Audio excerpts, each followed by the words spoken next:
नमस्कार।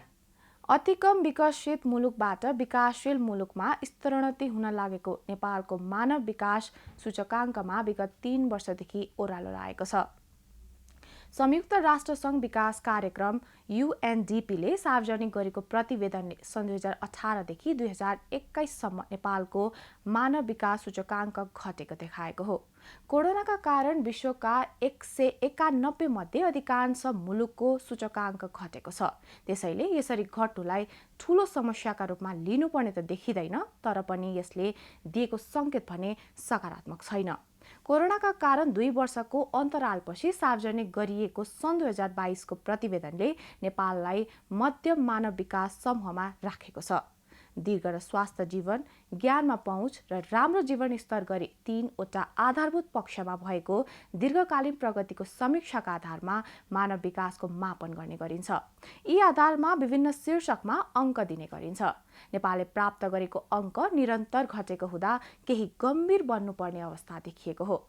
कतिपयले यसमा नेपालको स्थान उक्लिएको भन्दै सुधार आएको रूपमा विश्लेषण गरेको पनि पाइन्छ।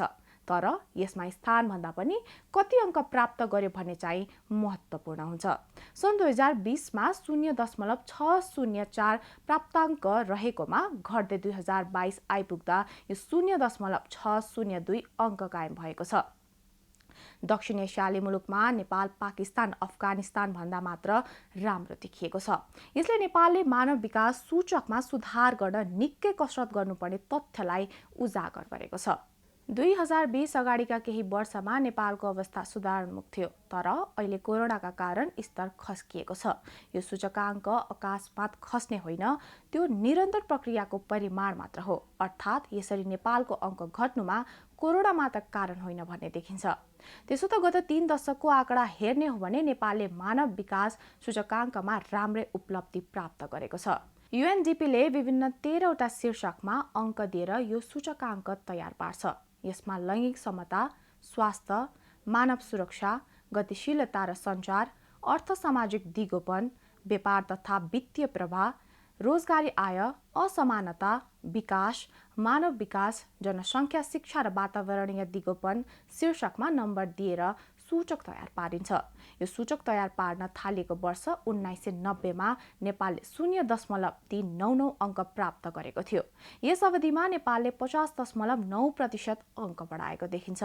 त्यसयता नेपालको सरदर आयु 13.6 वर्ष बढेको छ। अझै नेपालको निरपेक्ष गरिबी 17.5% रहेको छ।